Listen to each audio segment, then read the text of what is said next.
I think human beings all want level 10 success in every area of life. We want to be level 10 parents, level 10 spouses, level 10 health, level 10 happiness, level 10 financial security. That's an innate drive and desire within every human being to self-actualize and experience the best life has to offer.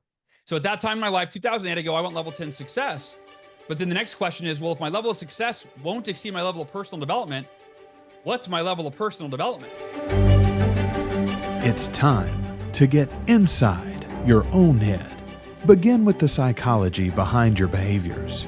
Infuse it with an acute understanding of self-awareness, emotion, storytelling, body language, and more. Then look at it all through the lens of the latest neuroscience research, broken down to its most digestible form. And you've arrived. Enhanced messaging, deeper connection, heightened influence, and a greater impact on the world. Welcome to the AMPLIFII podcast with René Rodriguez. All right, everybody, we are going to be treating this like a podcast as well. So it's going to be an interview. Make sure you're muted so you don't ruin the podcast when I say that with a smile. But we're going to treat this as podcast and a conversation. I was introduced to Hal, years ago when he wrote his book, and we've shared several stages together. Miracle Morning book, something that I think it's caught the eye of millions and millions of people. And lots of people that I know have changed their lives because of it. But I think the story behind what Hal has created is what makes it so powerful. But he has revised the book, and this is the launch of the new revision. That is the only pitch here. When I say pitch, it's the only thing I'm offering. I'm not selling a product at the end of this. This is literally 100% to just promote Hal and the good work that he's done in the world. thenewmiraclemorning.com, and get that there. So Hal, first and foremost, welcome. It is so fun to be able to do this together with you. You've affected millions of lives, and I'm excited for those who don't know you to get a chance to know you, and those that do to get a chance to see what's new. So Hal, how are you, my man? René, man, it's funny. I'm excited, but I always like to be transparent, which is it's also stressful. There's like 17 things I've got to get done today that aren't yet done. So getting all that done, but overall, this book is, 11 years since the original book published.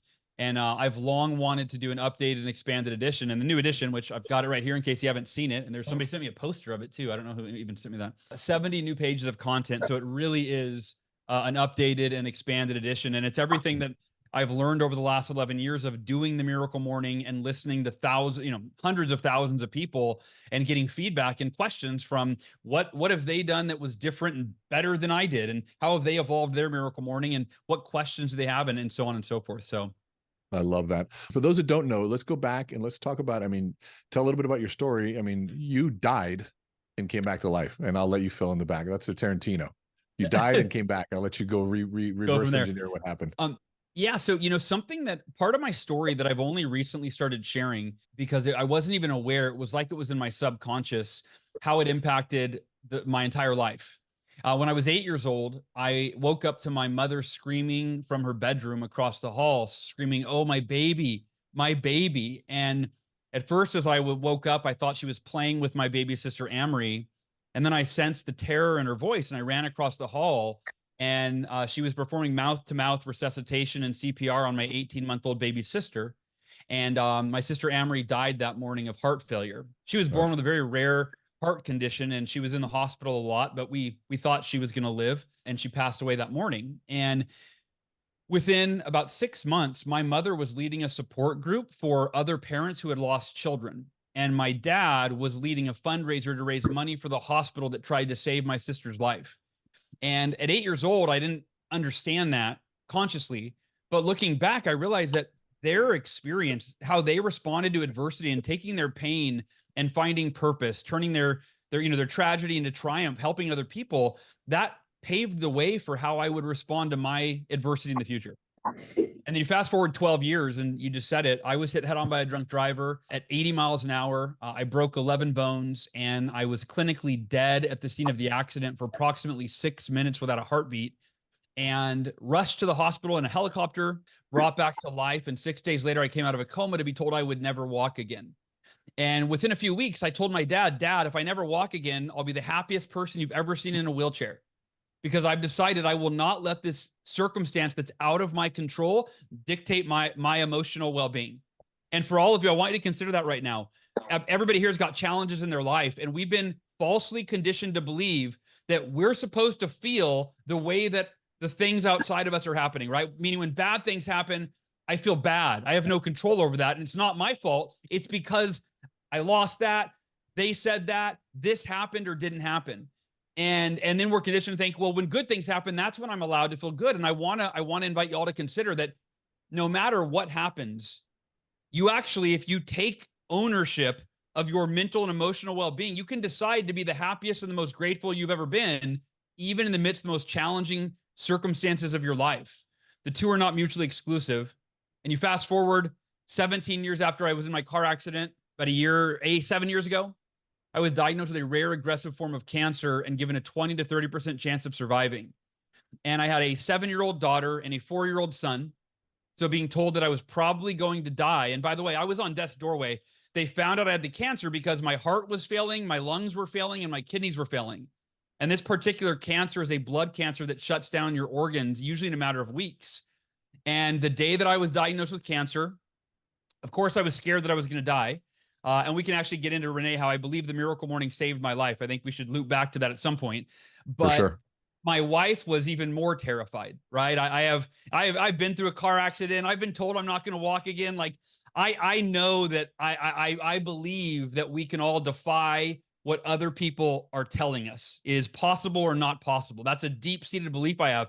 My wife, though, was terrified.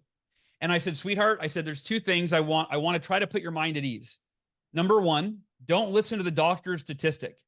The 20 to 30% of those that survive, that's of people that give up hope. That's people that eat unhealthy. That's people that, right, that don't do everything in their power to survive. I'm not that person. In my mindset, there's a 100% chance that I will be among the 20 to 30% of those that survive this cancer. And I want you to consider that. The economy right now is crashing, right? You can either let the economy defy, oh, well, this percentage of people in my industry don't make it, so therefore I might not make it. No, it's this percentage do make it, and there's a 100% chance that you can and will be in whatever statistic you choose. Nobody else chooses your statistic, you choose. And I said, the second thing, sweetheart, is I will be the happiest and most grateful I've ever been while I endure the most difficult time in my life. And it was the most difficult time in my life, but I chose to be happy. I chose to be grateful. I chose to be at peace with what I couldn't change and focus all my energy on what I could. And so those are three big stories that I hope all of you can pull at least one lesson out of what I just shared and apply it to the challenges that you're facing now, that you've faced in the past, or that you might face in the future. You know, what I love about that, there's a concept, my background in behavioral neuroscience really means that I spent most of my work in statistics and math and looking at that. And when you're looking at scientific studies, you're looking at the statistics, the probability of things, but then there's a concept called confounding variables that can ruin a study. And you just basically said, you're a confounding variable. If I do nothing and I lose hope, but I do what everyone else does, I'll fall in that statistic. Yep. But I can confound that. I can be a confounding variable by having hope, doing the things that I need to do, and all that sort of stuff. I love that idea of that energy of focusing on what you can control and that which you have. Those two pieces, those two decisions, I think are powerful. Yep. Yeah, no, I agree. And I think, back in 2020, as a father, as a human, right, I was asking what you probably are, which is what's going on? Life feels kind of out of control. What should I be focusing on right now? And what I realize is that when we focus on that which is out of our control, we feel out of control. And that leads to anxiety and stress and fear and depression. And in 2020, that which is out of our control was like in our face, right? It's like, like, wait, I can't control these lockdowns. I can't control this virus. I can't control my crazy aunt and uncle posting this mean things on my Facebook page because we don't agree, There was so much that was out of our control. And what I realized, honestly, for me, is I went, okay, so what can I control? And to me, there's really only one thing that we can all control, and it's ourselves.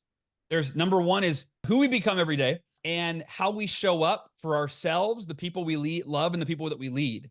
And so for me, my quick decision was I've got to double down on my miracle morning, on my self-care. I've got to focus on becoming the best version of myself in the midst of these unprecedented times. So I can show up for my kids, show up for my wife, show up for my community, for my family, and show up for myself at my best. And so to me, that for all of us, that no matter what's going on outside of you, How can you optimize you and show up at your best no matter what the circumstances are in your life? I always warn people around the concept of cliches because Mm, these are things that you hear so often, like the serenity prayer or what control what you mm, can control. And we hear it so often that we build a callus to it. yep. But yet, when everything comes down to it, at the end, the people that are winning and succeeding outside of the circumstances that are happening, they go back to those basics. And I think that the answers to life are found in cliches. And they're cliches Totally. because they're so fundamentally true. And the first time you heard them, it was mind blowing. And then everybody used it. And I think cliches were the first viral content back then. And so everyone's like, wow, this is such a strong statement that it just went viral. And then when it goes viral, it loses its impact. And so I want you guys to listen to the decisions that he made at his worst moments were the defining moments of who he was. And it's even if I'm in a wheelchair, I'm still going to be happy. It wasn't conditional. It wasn't, there was zero in your, what I'm hearing, there was zero condition in your choice to be happy. It was no matter what happens, I'm going to be. Whatever cards I'm dealt, I'm going to play them. Yeah. And I think so many people say, well, he survived RC4. It's easy. No, it's easy to be happy. No, he was happy. And I'm guessing that's why he survived.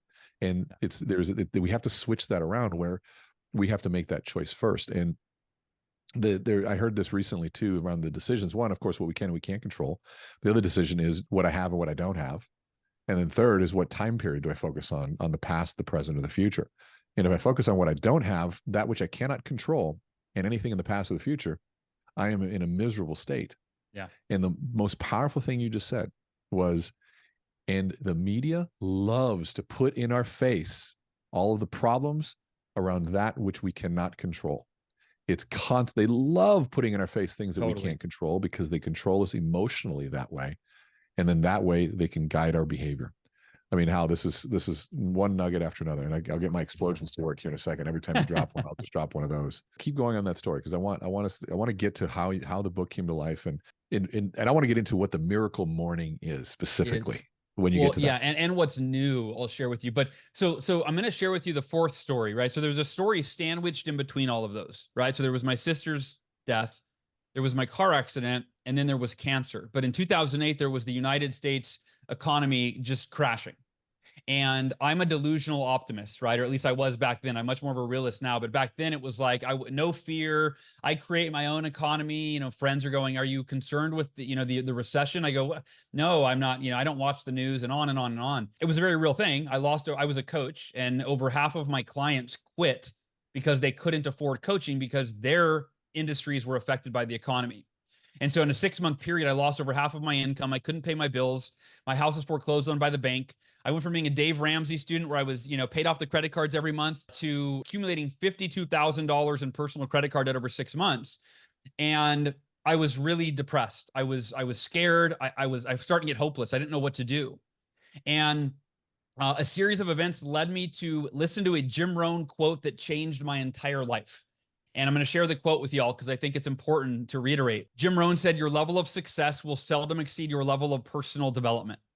And you may have heard that before, and I had heard it before, but it landed differently, and I quantified it. And here's how I received it. I went, okay, wait a minute. My level of success will seldom exceed my level of personal development. Well, what level of success do I want? And I want you to all consider this for yourself. I think it's the same for everybody. I think human beings all want level 10 success in every area of life. We want to be level 10 parents, level 10 spouses, level 10 health, level 10 happiness, level 10 financial security. That's an innate drive and desire within every human being to self-actualize and experience the best life has to offer.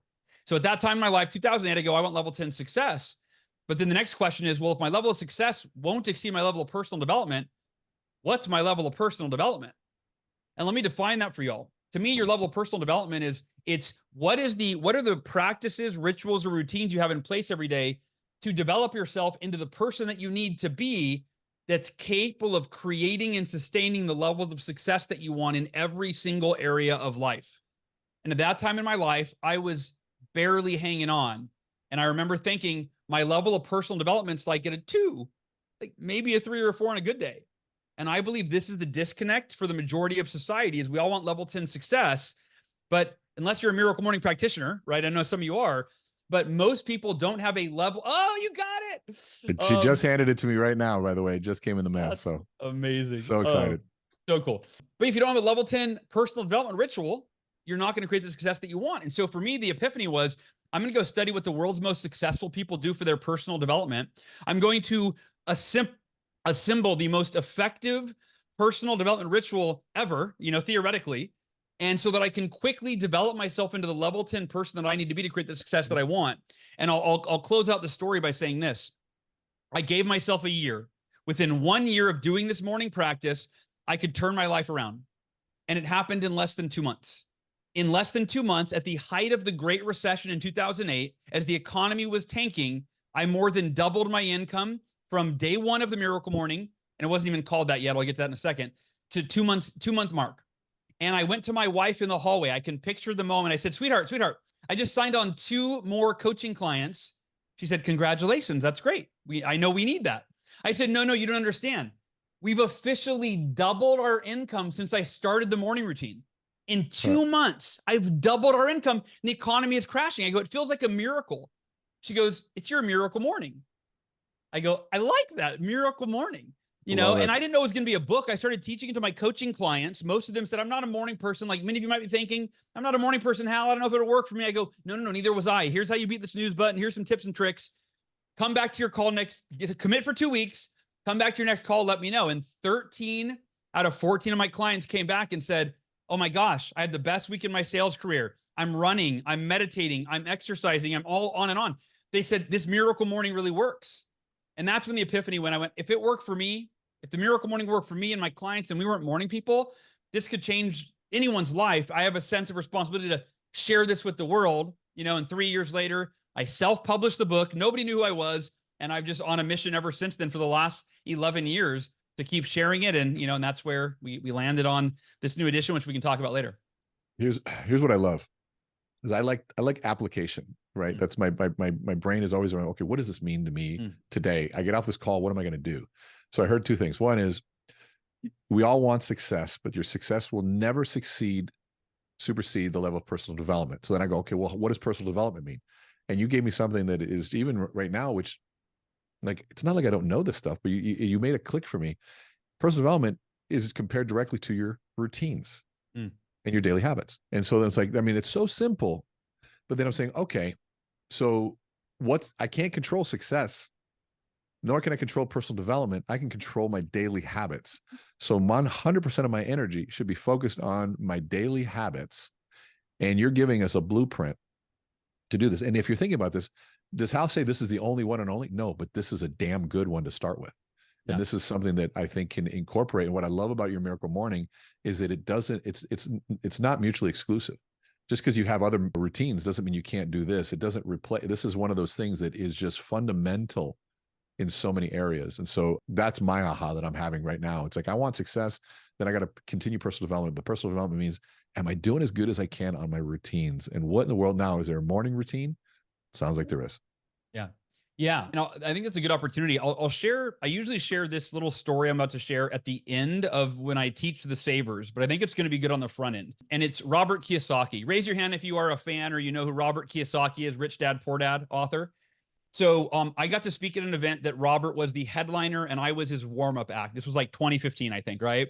And I got to have dinner with him and the event founders afterwards. And I had a copy of my Miracle Morning, little self-published book under my desk, under the table, the dinner table, and I had signed it for him. But in my head, I'm having the voice of doubt and fear and insecurity, and I'm just talking myself out of it going, he's not going to read my little self-published book. He's worth like $80 million. I think he's okay. I don't think he needs a morning book, right?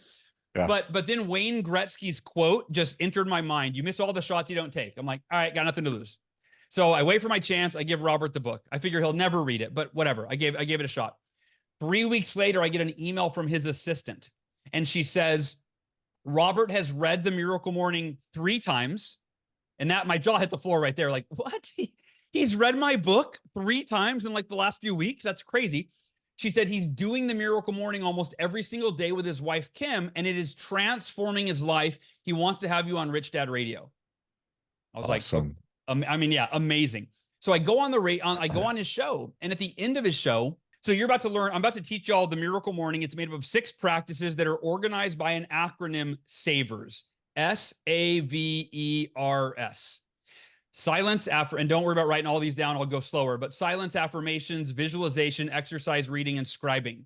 And at the end of the interview, Robert said, Hal, before you wrote The Miracle Morning and you synthesized the S.A.V.E.R.S, he said, every successful person on the planet swears by at least one of those practices and attributes their success to that practice, maybe 2 or 3. He said, maybe it's the books they read or it's their meditation practice. He said, but I've never heard of anyone that does all 6 of those practices, these ancient best practices, every single day. And he said, I think you named the book correctly, because if you do one of the S.A.V.E.R.S, it'll change your life. But when you do all 6, he goes, I'm experiencing miracles in my life, Hal. And I think it's because of these 6 practices. René, was there something you wanted to interject? No, I'm just having more of these moments. Keep going. Okay. So you guys, let's dive through the S.A.V.E.R.S. And I'm going to give you all some advanced tips and strategies on these techniques, some of which was not in the original book. It's in the new book. The first S in S.A.V.E.R.S is for silence. And that's, again, your meditation or your prayer. Could be breath work as well. But you think about it, when do your best ideas and life-changing breakthroughs come to you? Do they come to you when you're staring at a computer screen, answering email on your phone, or do they come in periods of peaceful, purposeful silence? Maybe it's the shower. Maybe it's you're falling asleep at night. And those moments used to be baked into our lives, right? We didn't have this device has pretty much ruined that for us. Now, if you used to be waiting in a line in silence, having ideas lost in your head, on a train, on a plane.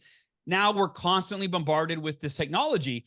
So starting your day with peaceful, purposeful silence. And there are over 1,400 scientific studies that show the mental, physical, emotional, and spiritual benefits of meditation alone. So for me, every day, I start my day with meditation and prayer. And I want to share with you the new practice that I teach in this book is what I call emotional optimization meditation. Raise your hand if you've meditated before. By a show of hands, have you ever tried meditating? All right, so looks like most. Raise your hand if it's ever been challenging. Throw the hand back up if it's ever challenging to quiet your mind, right? So for me, I'm really results-oriented. You'll find that all the S.A.V.E.R.S are very results-oriented. With emotional optimization meditation, rather than just quiet your mind, that's the first part of it, right? Is, quiet your mind, let your thoughts come in and out. But the most important part is where you actually ask yourself, what is the optimal mental and or emotional state for me to be in today to be at my best based on what's on my agenda, right? If you got a presentation, you might need to harness a state of confidence. If you are playing with your kids on Saturday, you might want to get in a playful, loving, joyful state. If you fought with your spouse before bed last night, you might want to get an empathetic, loving, forgiving state, right? So the point is you identify what your optimal emotional state is, and then I walk you through in the book, how do you get yourself in that state? And once you get into that state, you set your timer for 5 or 10 minutes. So instead of meditating where you're trying to clear your mind, what you're actually doing is you are hardwiring, creating neural pathways in your brain to hardwire your optimal mental and emotional states. And it's not just a one-day thing where you do it and you have it for the day. As you do this consistently over time, you now literally change how you're wired. You change how you feel. Like my general state is bliss. That's my daily default state is bliss. I want to feel so peaceful and so happy in the midst of all the craziness that life throws at me. That is now my default state in my waking hours because I've reinforced it probably for hundreds of days now over the last few years during my miracle morning.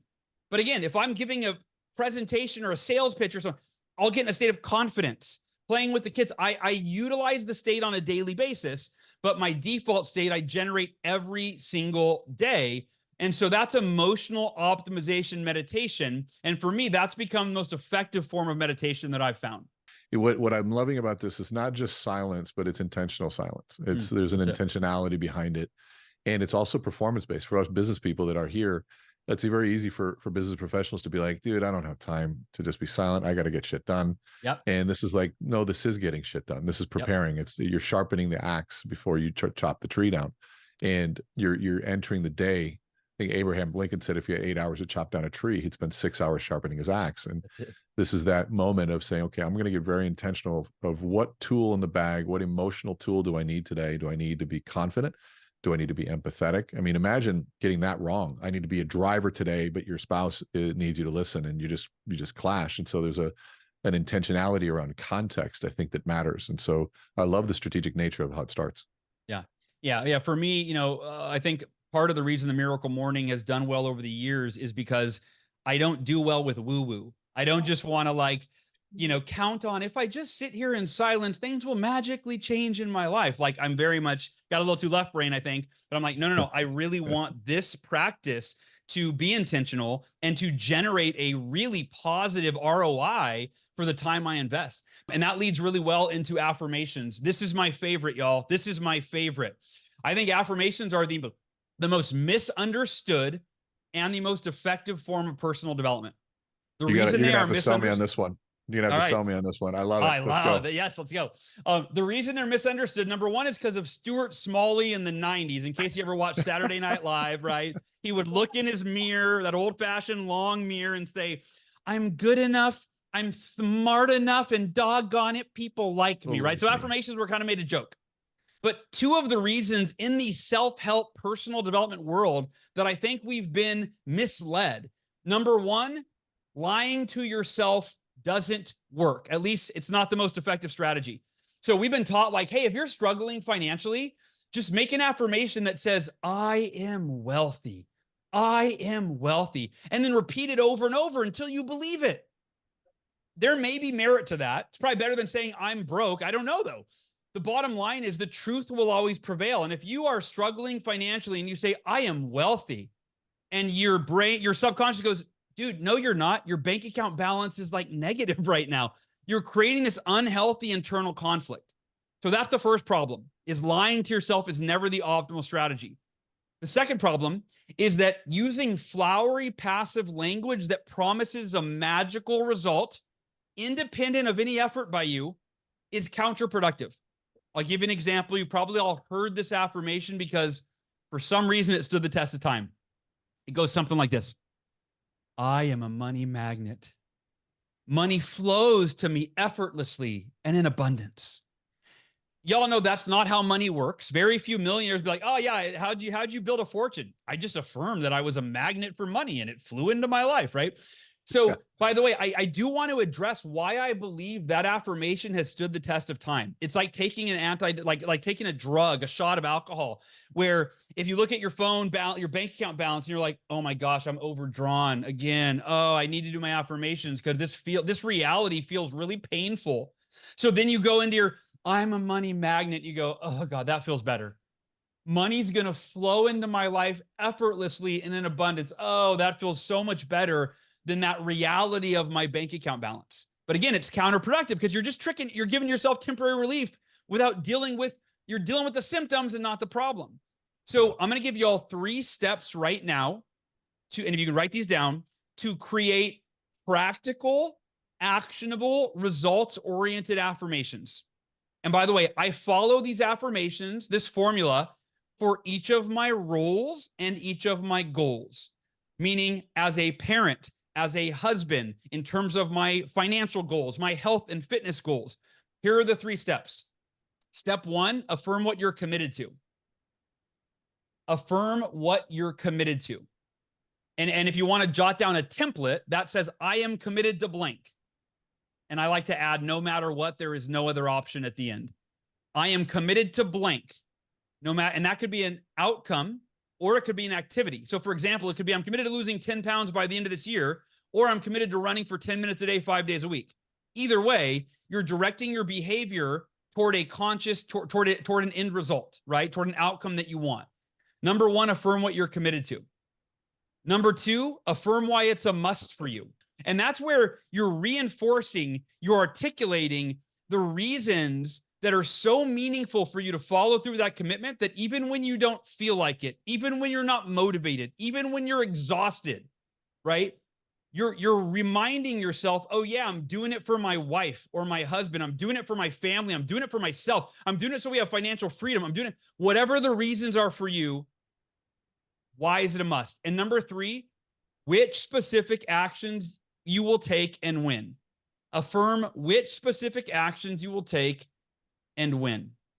That is where the rubber meets the road, as they say.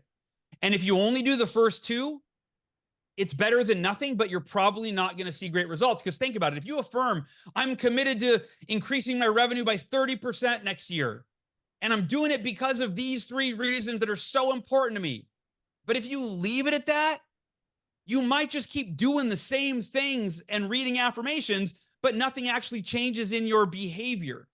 So that step 3 is where you go, because I'm committed to that, and because it's so important to me, I'm going to do these things on these days of the week at these predetermined times. And here's the beauty of this formula. The only way you can fail is if you don't live in integrity with your word. Because if you live in integrity with your word, you know exactly what you're committed to, you know why it's a must, and you know exactly what you're going to do and when you're going to do it. Essentially, your success becomes inevitable. Sure, of course, you might fall short a little bit. You might, things might not pan out the way you wanted. But the bottom line is, if you live in alignment with what you're affirming every single day, you're going to make massive progress toward whatever outcome you're committed to. René, anything to share? And then I will share with you a real life example of how this played out. Yeah. So here's one. I love that this is a very different take on affirmation. I've also done the research on the other, what I think people misunderstand affirmation and the effortless money. I think they start realizing that effort's bad. Effort's great. Effort's what things come from. It's okay that it's not effortless, and it's okay that we put effort out. But I think that this is action oriented. Affirm what we're committed to. Affirm why it's a must. Here's my question around the specific actions and dates. So I'm listening to this, and let's say that because now there's an assumption underneath that I know where I'm going and I know what I want. What if I don't know? Is one question that we can come back to. And then second, there's another assumption that I have more of a strategic direction versus tactical daily actions. And so if today I get up and I affirm, I want to go this, and I'm going to affirm to do this, but I did those yesterday. Well, what do I affirm today? So then it might have gotten too granular, or maybe it's, I'm going to affirm I'm going to work out 6 days, 5 days a week before I do 30 minutes of cardio before I consume any food, or whatever that specific piece is. And I can do that. How do you suggest getting clarity around the actions? I mean, yeah. First and foremost, if you don't know what to do when you draft your affirmations, and I talk about this in the book, but it's that the first thing that you do is schedule time to figure out what you need to do, right?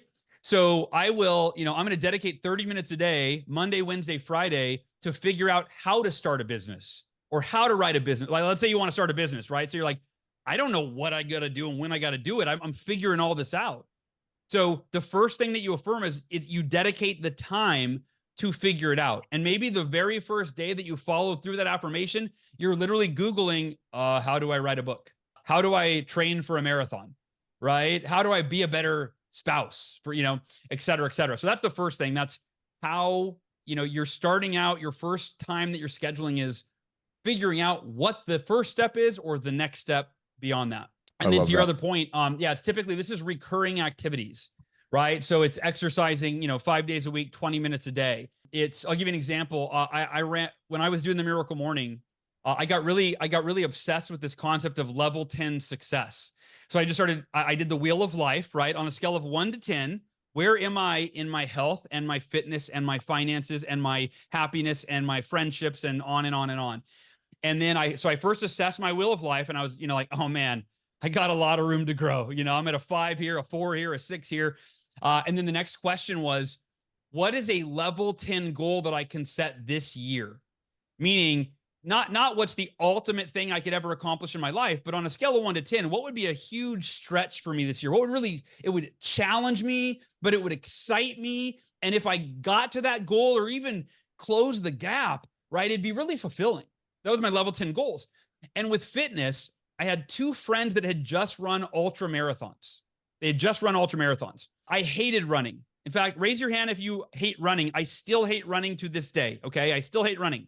And this sounds weird that I committed to run an ultra marathon because I hated running, but it'll make sense. And it'll help you. It'll give you context around the Miracle Morning. So I had 2 friends that had done it. So I knew it was possible, right? Okay. If they did it, I could do it, right? And it's possible. I don't know how, but it's possible.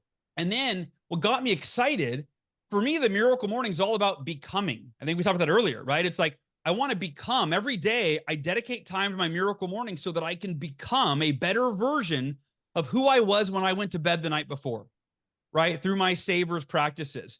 And so I thought, man, if I were to commit to run 52 consecutive miles when I've never run more than one, and that was back when I was in high school PE class and they forced it and I hated every second of it, right? I thought, who would I, right? Remember the whole, this is level 10 success. This is my level of personal development. I asked, who would I have to become to run 52 consecutive miles? I don't even know. I don't know that guy. I'm scared to even think about who that would be. But wow, how exciting to even see if that's possible. And so I committed publicly on my Facebook page and, to friends and family that I would run money to raise money for this charity, that I would run the marathon. And my affirmations went like this. I am committed to completing 52 miles on October 29th, 2009.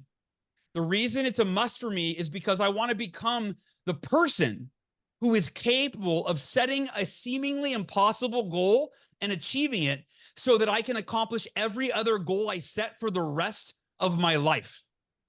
So to follow through with that commitment, I will read the Non-Runner's Marathon Trainer, and I will follow the training plan to a T. That's it. If it wasn't for that affirmation formula, I don't think I would have even committed to, let alone completed that 52-mile ultra marathon, on October 29, 2009. So you just did something. I just had another aha in terms of how to do that second piece and then affirm the why. Jim Rohn had another quote. We love our Jim Rohn quotes here. He said, set a goal to be a millionaire, not for the money, but for what it forces you to become, Yes. to get the millionaire. And I think that that's what people miss is you set goals, not even to the achievement, but for what it forces us to become. And when you look at goal setting from that perspective, that answers for me the question that I was having. I was like, okay, so the why, because you get into I'm doing this for my family. And when you get into, the why conversation, I've spent 20 years in this, it becomes a very easily deniable piece. So I survive. Well, survival isn't a good motivator because we go into denial about our mortality. So it doesn't really work. This piece of saying, I'm doing this so I can become this person, that feels really tangible to me. And that feels very fresh in the sense of saying, because there's pieces of me that I go, man, I want to be more like the X. And so here's what I'm going to be committing to doing. And I'm doing this so that I can be that person. Like when I lost 102 pounds of fat over the last 2 years, and I did it so I could tell a story. That was the piece. I want to be able to tell a story so I can finally be of integrity. I can tell all these great ideas and things, but man, I let my health go. I want to be able to finally have that credibility. And that was that desire to be that piece, that vision kind of kept me there. I thought that's really powerful. Yeah, let's get into visualization. So visualization, I think similar to affirmations, is mistaught. And to me, there's two crucial steps to visualization. And the second step to me is the most important, and it's not taught so much. And here's what I mean. We've been taught to visualize the outcome, and that's it, right? Make a vision board and put all the pictures of all the things that you want in your life so you see them and you can be excited about them. There's value to that. But if that's all you do, you literally can trick your subconscious into thinking that it's a foregone conclusion. You're like, oh man, I've seen the vision so much. I just know it's going to happen. And then all of a sudden you've lost the healthy fear and drive. Like, hey, I better actually make sure I'm doing the things. You can get overconfident if all you do is visualize the end result. So the second step to visualization that I think is far more important and impactful is you have to visualize yourself taking the necessary action today while in a peak mental and emotional state. I'll say that again. Visualize yourself taking the necessary action today while in a peak mental and emotional state. What does that look like? When I was training for the ultra marathon, again, hated running, still hate running. I, of course, ordered that book that I mentioned, the Non-Runner's Marathon Trainer, and I was reading that. And by the way, this is also a little sub lesson here in sequencing the S.A.V.E.R.S. So I had already optimized my mental and emotional state during my meditation, right? So that's already been done. I've now done my affirmations that I just read to you around running that ultra marathon, what I was committed to, why it was a must, and which actions I was going to take and when. Now we're into the visualization. So here's what I would do. Every morning when I got to the V in S.A.V.E.R.S, I would set my timer on my phone for the 5 minutes. And I would close my eyes and I would picture through my own eyes, because this is a question I often get, which is like, do you visualize yourself like you're out of your body looking at your body? Or do you visualize that you're looking through your own eyes? The technique I prefer is through my own eyes. And here's what would happen. I'd close my eyes, I would sit there, and I'd visualize my phone on the coffee table in front of me at arm's length in real life, like it's literally sitting right there. And the alarm was set for 7 a.m., which is when I committed to go for my training run. And I would visualize and even hear beep, beep, beep, beep, beep, beep. It was the alarm going off at 7. And then I want you to write down 2 words: mental rehearsal. This is what visualization is. This second step, it's mentally rehearsing yourself doing the thing that you need to do to get the result. So I'd visualize myself reaching out, grabbing my phone off the coffee table and turning off the alarm. Then I would see myself getting up off the couch, walking into my bedroom closet, getting dressed in my running clothes, walking back through my living room, reaching out my hand to the front door, like one of those first-person shooter games where you reach your hand out and you see it, and I would see it open the door, and then I would see through my own eyes my sidewalk that I was about to go for a run in. Then I would recite my affirmations that I recited about 20 minutes before, 30 minutes before. I am committed to completing 52 miles on October 29, 2009. I am doing this to become the person that I need to be to achieve this goal, right? On and on and on. I would go through the affirmations while I got myself in an excited state, which I had done with emotional optimization meditation, right? These all just automatically, it's like I didn't even realize I was doing this until later when I went, wait a minute, these all feed each other, and I didn't even know that. But I would see the sidewalk, and then I would generate these positive emotions that would get me to want to go for that run that I would otherwise hate. And then y'all, this is how it played out in real time. And you can apply this to everything in your life that you need to do, especially the things that you resist doing, that you procrastinate on, right? When I was in sales, it was picking up the phone and calling prospects. I'd procrastinate all day. If I knew this technique back then, I would have mentally rehearsed picking up the phone at the exact time I committed to dial and making the calls, and mentally rehearsed it in such a way that I was compelled to dial. Just like I was, when the alarm went off on my phone at 7 a.m., think about it. My human nature would have been to hit snooze and go, I could run tomorrow. I could skip today, right? How often do we do that? All the time. But that's not what I rehearsed that morning when I visualized. So what happened is, you guys, it's almost like a robot, but in the best possible way, meaning, 7 a.m., time to turn off alarm, walk into bedroom closet, get dressed in running clothes, walk out the front door, reach for the handle, open it up. And when I see the sidewalk, I would get flooded with these positive, excited emotions, and I would go for that run. And that's how visualization, you can apply it to mentally rehearse yourself doing the thing you need to do today to get yourself where it is that you just affirmed that you're committed to go. I have to play this out, but I want to keep you going. The big difference that you're talking about here is you're not visualizing receiving anything. You're visualizing doing the things that create it. Yeah. And I think that is the big differentiator. And where so many of us, we visualize to receive, but we don't do. Instead of visualize to do, that ends up as a result of receiving. And that is the game changer I hope people are listening to, is that the bad rap that visualization and affirmations get, because it's about sitting back and manifesting and doing nothing to get it. And I'm visualizing all this money coming in my life, but how about visualize, pick up the damn phone, because the phone is where it's at. Yeah. And there's a sense of reality where it's not mystical and it's not magical. It's actually very tangible. And we are a human system that is easily distracted. We're a human system that has competing demands on our resources, on time, energy, money, emotions, everything, and attention. That this is really honing in the human system to be optimal, to perform in that day, which magically create these amazing results. Yeah. But it's not magic because you've honed in. I just hope people hear that you're visualizing the action. You're not getting out of any work, by the way. You're still having to work. You still had to run those miles. You didn't just magically show up at the finish line. You actually had to run them.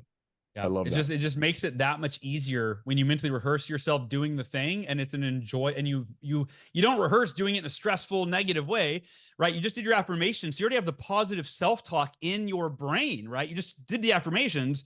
Now you're visualizing the thing. I'll go through the last three really quickly. So S.A.V.E.R.S. We got silence, affirmations, visualization, exercise, reading, and scribing. Exercise, it's not rocket science, but the point is you don't have to go to the gym in the morning. You don't have to go for a run in the morning. I'm talking about as little as 60 seconds of jumping jacks to get the blood and oxygen flowing through your body, wake up your nervous system, get rid of that brain fog in the morning, and get the blood and oxygen flowing to your brain so that you improve your mental clarity and your energy level. And in the new book, in the Miracle Morning, I mean, it was in the original actually as well, but there's a chapter called the 6-Minute Miracle Morning that literally walks you through how to do the savers in as little as 60 seconds each, 6 minutes for an entire miracle morning. And it is that simple. The R in savers is for reading. And again, there's not rocket science here. I'll just share one little tip I have. How many of you by show of hands have a family, a spouse, a significant other, kids, right, that you live with? So I have a self-imposed rule that I applied after I went through my cancer journey, which is I used to say family is my number one priority, but if you looked at my schedule before I got cancer, it was not, it wouldn't have been obvious, right? And I'm not perfect. There's still times where right now I'm in book launch mode. I'm falling back into some of those old habits, I'll be honest. But one self-imposed rule that I have is I'm not allowed to read a business book until I've read a family book, meaning a book on marriage or a book on parenting. And that does two things for me every single day. Number one, the act itself reaffirms that family is my number one priority. I can't read a book on marriage or on business because that's not my number one priority. It's number two, family, marriage, or parenting.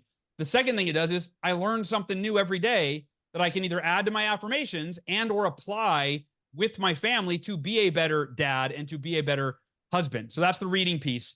And then the final S in savers is for scribing, which is a fancy word for journaling or writing, but the W or the J would have made the acronym awkward. It wouldn't have worked. So thank you, thesaurus. And we got scribing, which I love that because every day I teach a 3-step process in the book. I write down anything I need to let go of that's, weighing me down. It's causing me stress, fear, etc. What do I need to let go of? Get it out of my head and onto paper. And then number 2, what am I grateful for? And I always put my hand on my heart and I close my eyes and I don't just write the gratitude. I let myself feel the gratitude for a good, 20, 30, 60 seconds. And then I look at my to-do list for the day as I'm about to transition from the miracle morning into my workday. And I go, okay, I got 20 things on the to-do list. What's the number one thing that will move the needle in my life or business the most today that I will get done before anything else? And that helps me improve my productivity and get the most important things done. And going back to what Robert Kiyosaki said, any one of the savers will change your life. When you learn how to do all 6 of them in one neat, tidy routine, anywhere from 6 minutes to 30 to 60 minutes, right? It creates miracles in your life. And I mean, I think there are millions of people that can attest to that. What I'm loving about what you said there around gratitude, there's a lot of research around gratitude right now that now we know based on where gratitude is in the brain, you cannot experience stress, anxiety, or sadness when you're truly, the key word is truly experience gratitude. And too many people they try to dupe the system.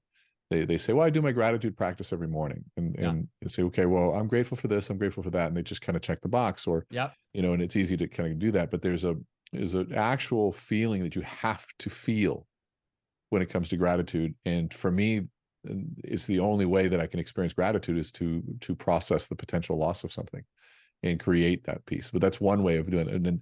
But whatever way that you get to, you're actually feeling the gratitude. And if you can get to that place, it does become one of the most magical states of mind that you can be in. Yeah, no, I completely agree. And gratitude, there's a new chapter. So the new edition of the book, there's 70 new pages of content and 2 new chapters listed on the front here. There's the Miracle Evening and the Miracle Life.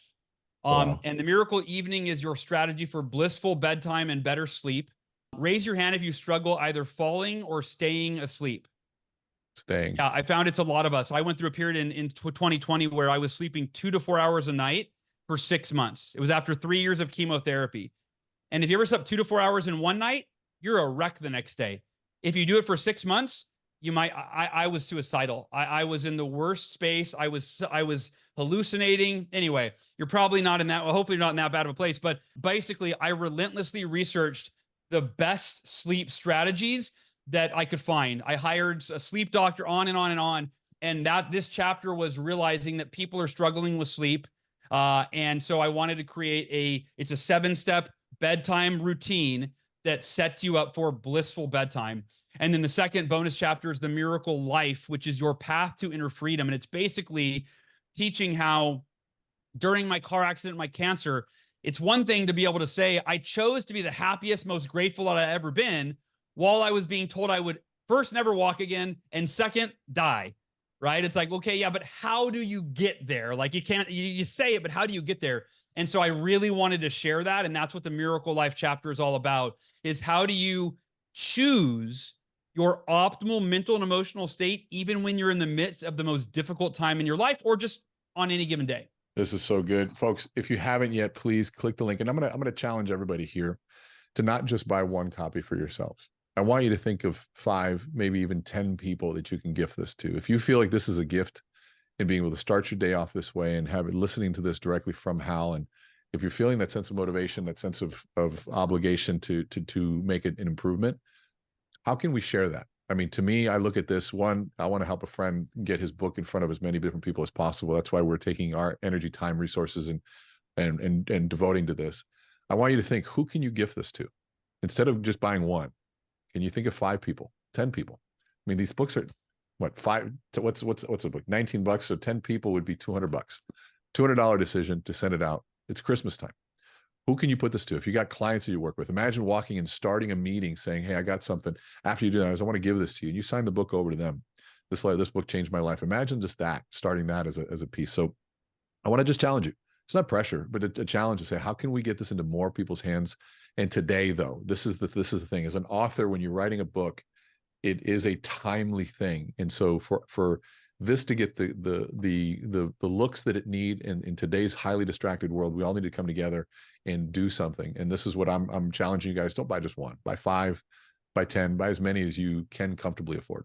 Yeah, René, I want to, since you brought that up, thank you. I so appreciate that. And I do believe it's one of the best gifts you can give to somebody. I mean, it really does transform their lives. But yeah, thank you so much, everybody. I so appreciate your support. And René, so appreciate you, man.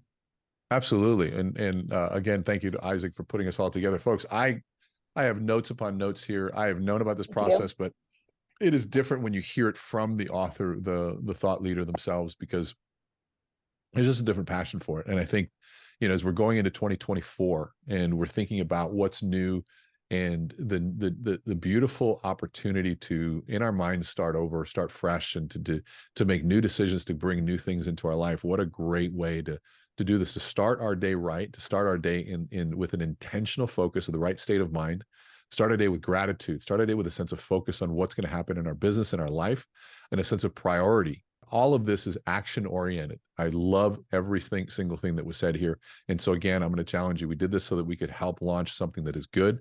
I personally believe when I find something good, I put my energy behind it. This is one of those things that I'm putting my energy behind. And so I want to see, hopefully, if you feel the same, that's the best way to do that, is to think of 5 people to 10 people that you can gift this to. And there's really no way to lose on this one, folks. I want to thank all of you for being here. And if you're listening to this on the podcast version, you may not have gotten the pre-sale, but you can at least buy the book. So I hope you do that. Hal, how can people get a hold of you? What's the best way? Miraclemorning.com, y'all, is the hub. You can contact me through there. It goes to my team, of course, but also miraclemorning.com. You can download the free Miracle Morning app, which has 2,000 5-star reviews in the App Store. People are loving that app. You can watch the Miracle Morning documentary for free. So the app is free, the movie is free, and you can join the Miracle Morning community, which is a Facebook group with 350,000 people in it, and that really wake up and support each other every day. So thank y'all so much. I'm so grateful. Hal, you're a blessing to all of us, my friend. Thank you so much. Thank you, Isaac Stegman, for putting us together. Love you, Isaac. Thanks, brother. Yeah. And thank all of you for showing up. Thank you, all of you. I've seen a ton of people making pre-purchases here. This is fantastic. And you guys are phenomenal. Let's do more of this stuff this next year. Let's keep helping each other out. Let's keep giving things without any expectation. And let's make 2024 our best year yet. And if you're listening to this and you're watching this, please like, subscribe, follow all the wonderful things. Follow Hal Elrod. And my man, Until the next time, thank you again. This is great. Thanks, everybody. Thank you, everyone.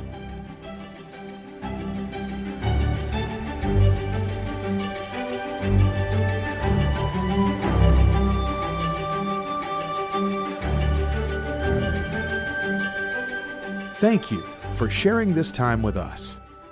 If the experience resonated with you, follow us on Apple and Google Podcasts, Spotify, Stitcher, or AmplifyMyLife.com. Share it with anyone else who's ready to amplify their lives. And remember to let our hearts speak in sequence. For more from René Rodriguez, visit meetrenee.com.